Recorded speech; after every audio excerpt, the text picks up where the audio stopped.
Greetings, I'm Demonac, and it's arena time. Well, starting one game down, we know this is going to be an auspicious run. My deck of assorted whatevers and various Druid paraphernalia.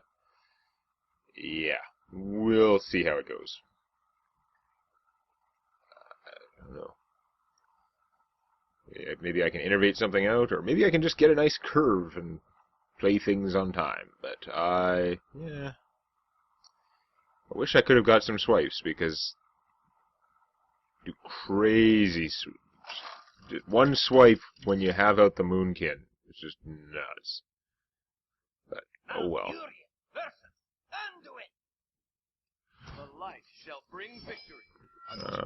Alarmobot, not a powerhouse. Savage Combatant, amazing, but it's expensive. I'm not going to keep the Alarmobot in the starting hand, but I might actually get worse, because I still have a bunch of expensive stuff. Okay, Bone Guard Lieutenant, that's a potentially useful thing to have at this stage of the game. Wobbling Runts, not so much.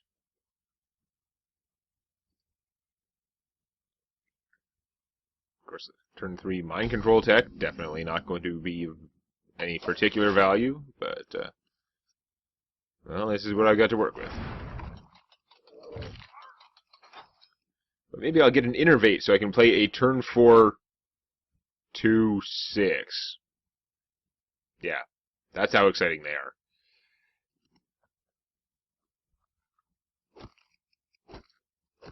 I mean, there's a lot of stats there in practice. For 6 mana, you've actually got 8 attack and 12 hit points, but I don't think it usually works out that well.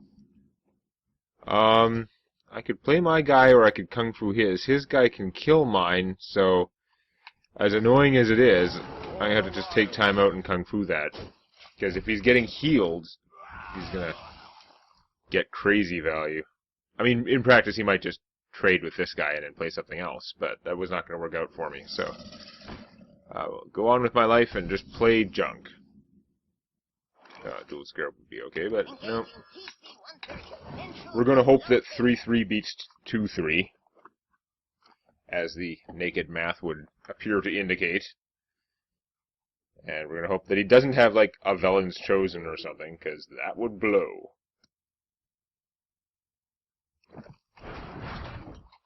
Fear my 3-3 for 3. The power of the gnomes. I think the power of the gnomes is a euphemism. I don't know. Opponent is thinking a lot, in theory.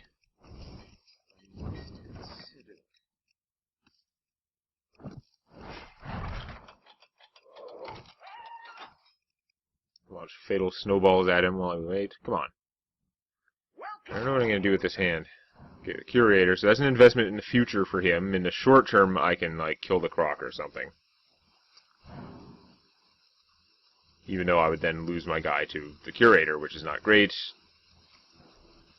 Well, coining out something. Thalnos. Okay, interesting. So I could play the Moonkin, and next turn, if he didn't die, I would be able to do a 4 damage Starfall, like a Star Flame Strike, which would be cool. But is that really practical? If I kill the Croc, my opponent won't have that much out to kill the Moonkin, except he's just played a spell damage guy. If he has any spell damage stuff, it would kick my ass while the Moonkin is out. The Moonkin can be killed by 1 smite. So that's not great. I could just play this guy and the Scarab. Or I could actually play this guy and then Inspire and... You know, okay, the Inspire is pretty good, actually. Because I can kill Thalnos, even though my opponent gets the card. He won't have the spell damage. And it'll give this guy a hit point. Which could be worse. Even though the Curator is going to get great value by finishing something.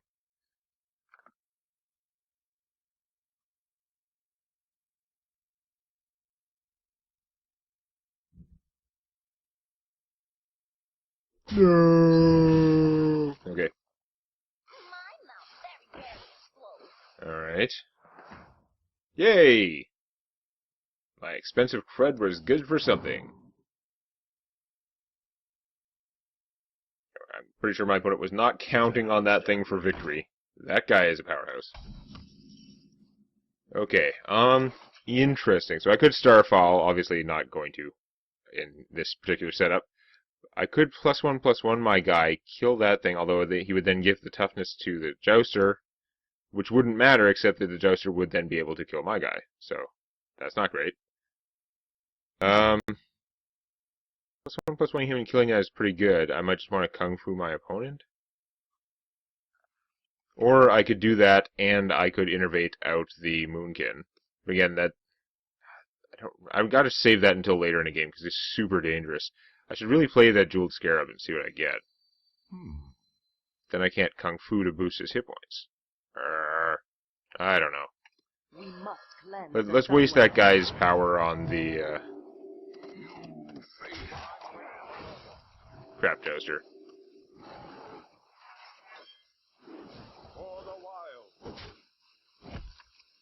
And I'm not going to spend the innervate right now.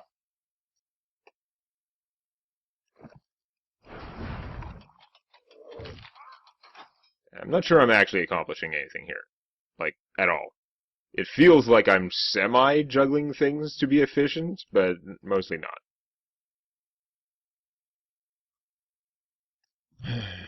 Small ooze, okay. There are worse things. And here comes worse things.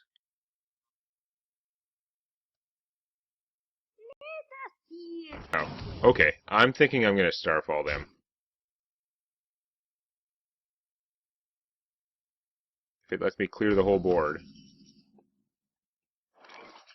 Pyromancer? Nah, it's not going to work out. I'm just going to Starfall them.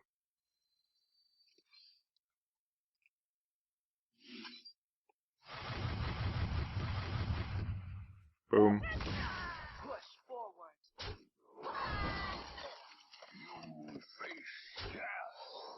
I can't actually innervate out anything good, so... I mean, I could innervate out the Jeweled Scarab. I'm going to save it for next turn. Even though Scarabing would be good so I'd know what I'm going to get. My guys are super fragile, but I do have board control. I'm also almost out of damage-dealing spells, and now I've got nothing to do with my Moonkin. All that power, and he's just going to go out and give my opponent a giant Holy Nova that'll screw me. He's not looking as good right now. He really needed some swipes. Or just Creeping Vines. Turn that 2 damage into 4. That's pretty good. You are copying him with your Manipulator. I'm surprised. Okay, so you shield yours. He does have a fair amount of maximum health, I guess. I can just kill that with her.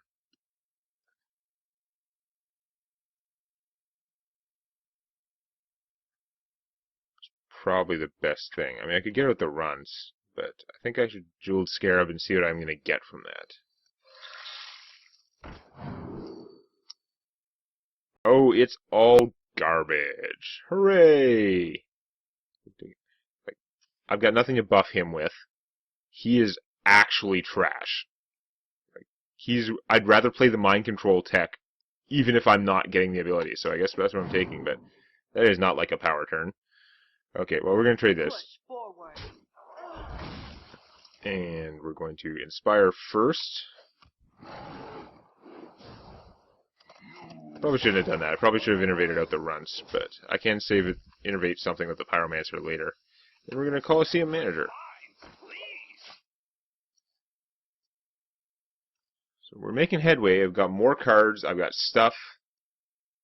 I finally have something that will survive a Holy Nova. Hooray. Hell, he could survive a Jungle Holy Nova.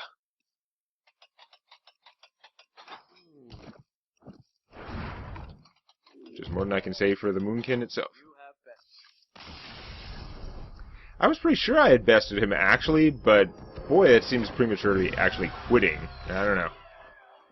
Oh, now it's just taunting me with the Moonfire.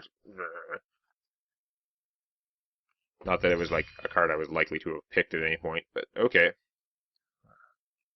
I don't know what this deck's plan is, but it did win a game, so not gonna get shut out. Of course, that is not my standard. My standard is I've got to at least break even, preferably get 4 wins somehow. I'm a quarter of the way there. 1 strike, 1 ball.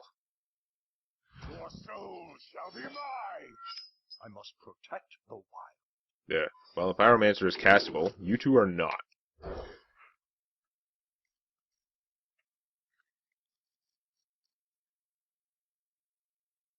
Okay. Well, that's good stuff. Like, every card in my hand is potentially strong.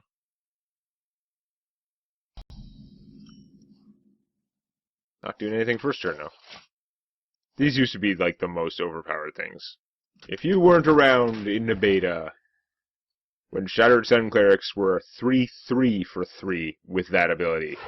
Oh my god. You will regret this. You know what? They might not even be that overpowered anymore, thanks to power creep. But they were at the time. I'm just gonna play the Pyromancer. I guess I could... You know what? I probably should have innovated out the Shredder. Oh, hindsight.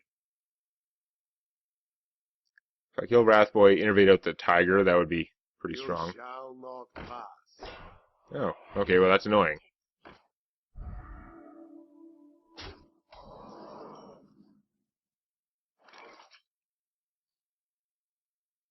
So I could buff him to the point that he can one-shot that. Am I really accomplishing anything? I'm saving the Innervate so I could do a turn where I go like Savage Combatant, Innervate, and then use it right away, which is pretty good. I don't know, I'm gonna do this. We must cleanse the Sunwell.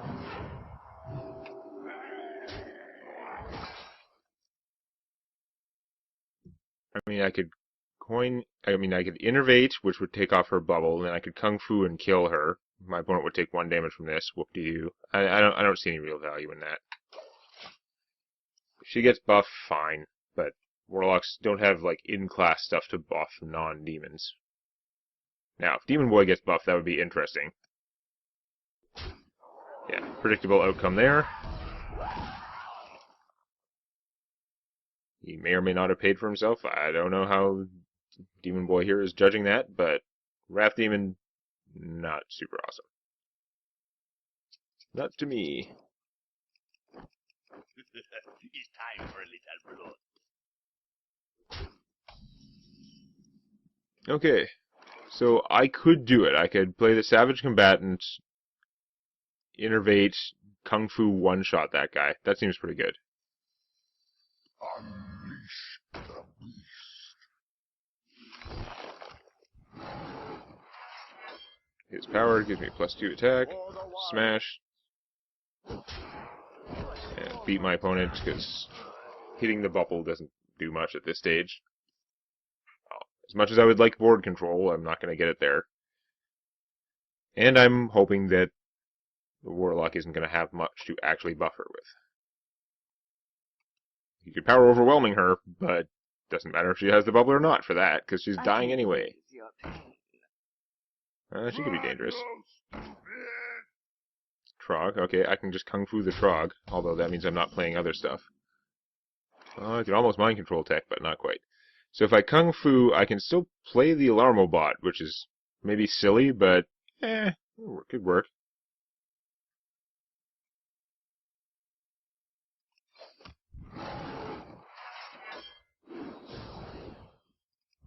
There's a lot of Kung Fu. I'm gonna kill her before she gets, like, overpowered or something. You just watch. He's gonna leave the Alarmobot alive, but it's gonna pull the Mind Control tech, because that's the only one that wouldn't be great.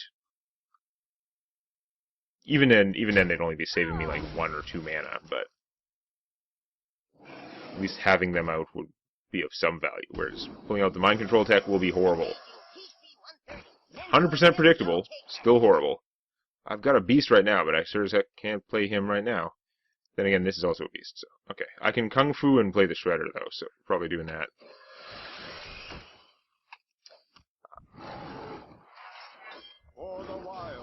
Actually, my opponent only has 2 cards, and not a lot of health. I think I'm just going to go for his face instead of my instinct is to trade for that and have board control. But, I mean, if he has a Hellfire, then leaving that alive will have been very unfortunate. Hellfire or the epic one. Sacrifice the minion to deal that minion's power, but otherwise, yeah, it's okay. Alright.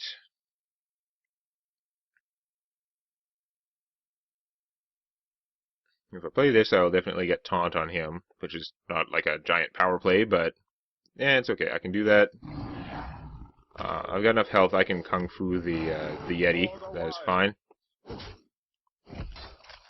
And we're going to go board control and beatings control. I believe this game is over. The Hellfire now, he would actually lose. Because I would Kung Fu for 1, Tiger for 5, and Grief and Hellfire would be 9 hit points. Alright, well, catch-up mode is achieved. Now I'm probably going to start getting better matchups again, now that my wins exceed my losses, so I'm going to have to see what that looks like next time. If you enjoyed this, please click the like button, or on your touchscreen, please lick the like button. Warning, licking the touchscreen is not recommended. And check out Tales from My D&D Campaign on youtube.com/Demonac.